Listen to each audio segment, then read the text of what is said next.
Coach Turgeon, Anthony Cowan, and Justin Jackson will open it up with the opening statement with Coach Turgeon. Coach? You know, last 2 years have just been great games, and we've been fortunate at the end to come out on top in both games. We beat a great team tonight. I was worried sick.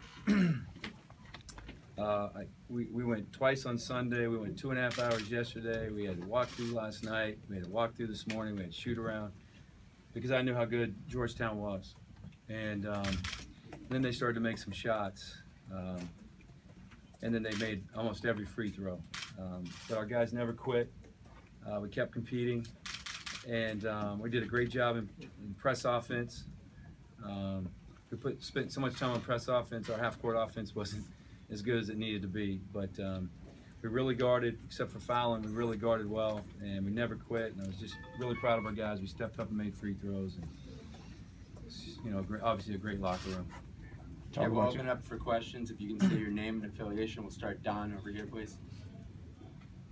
Mark, can you talk about the defense in the last couple minutes, especially by Herder on that last sequence?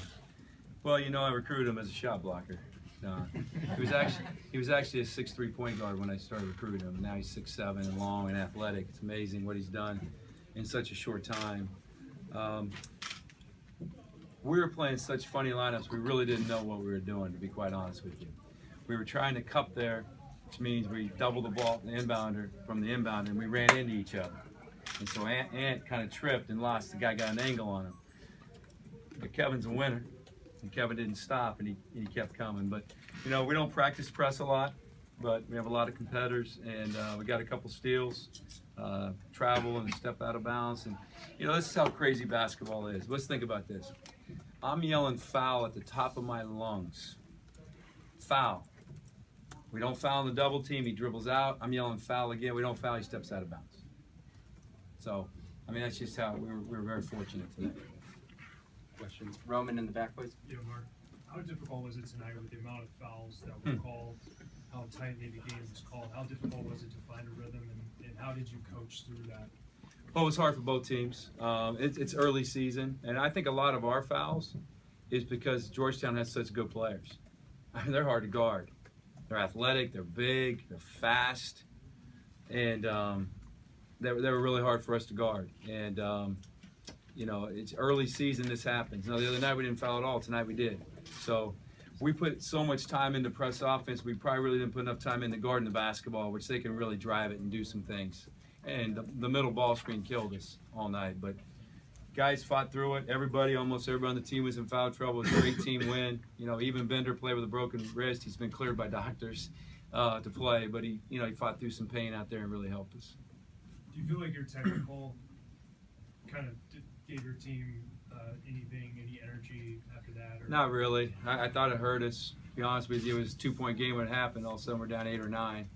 So I was feeling pretty bad. I didn't try to get to technical, but I got it. So I felt bad for the team. I felt like I let them down a little bit because we came here to compete, and I felt like I let them down. But in the end, we just kept playing, and we got lucky. Dave Preston in the back. Dave Preston, WTOP Radio. Mello, you talked about in the leading up to this game about having never had the chance to play on the Verizon Center floor. Your thoughts in the final minute, and then being able to make those game-winning free throws. What was going on? It was a crazy game throughout the whole game. It was tight at halftime, but they pretty much had to lead all of the second half, and we just kept fighting. And we, like Coach said, we played with a group of freshmen out there that never been in that environment before, and just for them to go out there and play the way they did and step up, when we needed them to, was very special. And not just my free throws, but Anthony made clutch free throws as well, and mine's at the end. But I mean, other than that, I just felt that we all just played as a team, and it just speaks how poised we are. Patrick up front. Patrick up front. Hey, and Mark, 17 points in your last 8 possessions and that comeback. What was kind of different about the offense, and was it just a matter of things breaking right? Yeah, we just spread the floor and put it in Melo's hands, and we had great shooters around him. Jared Nickens, Justin hit some threes, Anthony can make shots, and Kevin Herder. Try to guard that lineup, and we spaced it. Then you got this guy going downhill. He's the best in the country at going downhill. So I don't want to make it a Melo show with 35 minutes to go in the game. and maybe I waited a little bit too long, but we had to space the floor, and we were able to get to the rim, and then you got to stay with shooters against us. And we're not making shots yet. We're going to start making shots. We got a lot of great shooters. So we changed there. We changed our ball screen, how we were setting it, and that made a big difference. And Melo, he's just good. He has good poise. I thought Anthony, when he was in it, he made plays for other people too. So we just, when the game's on the line, we did it the other night. We were down 4, 7 to go. And no turnovers the last 6 minutes. We took all good shots. For the most part, we did that again. We just weren't getting the stops at the other end. We kept fouling. Finally, we put some stops together. Gentleman right there. Robert Stevens, I-95 Balls. I want you to talk about young Mr. Cowan. Two-part question. Obviously, you're trusting him as a young freshman. Yeah. And I saw him play a lot of times in high school. I wanted to ask him, what has been the biggest adjustment for him playing college basketball? You answer. I'll say the biggest adjustment, I'll say it's just the length of players. And for a big adjustment also is just for me not to get so deep into the lane sometimes, be able to find open shooters. I would say that's the biggest adjustment. Yeah, but obviously we got a lot of confidence in him, and so they're still trying to figure it out. You know, these two. So he's always had the ball in his hands.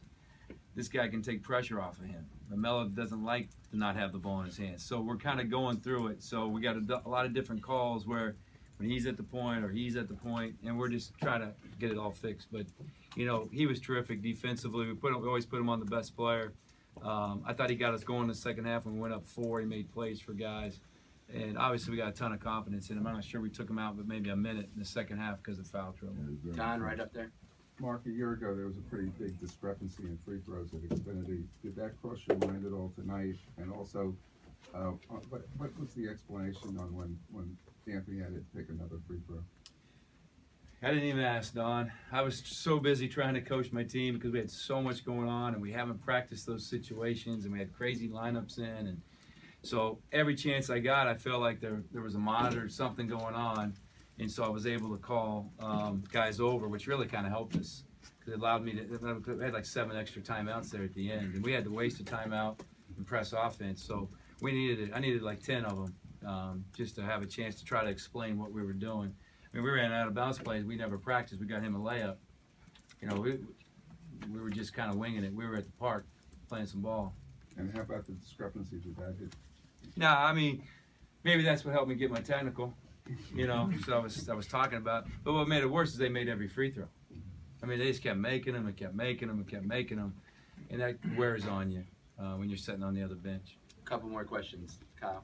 Kyle Snyder from the Diamondbacks. Melo, just in the last couple possessions, what did you see or what did you talk to your teammates about that allowed you to go for the trap instead of immediately going for the foul? Well, Coach Turgeon, he wanted us to foul, not tell them, let's, go for the ball first. And like you said, they travel and they stepped out of bounds, so they expected us to foul, and we just played smart, and they turned it over twice, and that's how we was able to capitalize. Might have been the arrow, Don. They didn't switch the arrow. There was a jump ball in front of our bench. They didn't switch the arrow, and I think John figured it out. That's what might have been I think. Carol in the back, please. Carol Money. Coach, I guess this is to you. And how much is tonight, Carol Moyne, by the way, NBC, how much is tonight a case Big time. for keeping this series going, for you personally? Well, we're going to enjoy tonight, Carol. For us, we've been on the lucky side the last 2 years. They at the 8-minute timeout, both years they've been up 6 or 8, and we've been able somehow to win the games. So let us enjoy it. I love the arena at the end. Let's go Maryland. Let's go Georgetown. That was really cool. But that's down the road. Let's enjoy tonight, and then John and I will talk about it if we're going to do it again. Thank you, Coach. Thank you, everybody.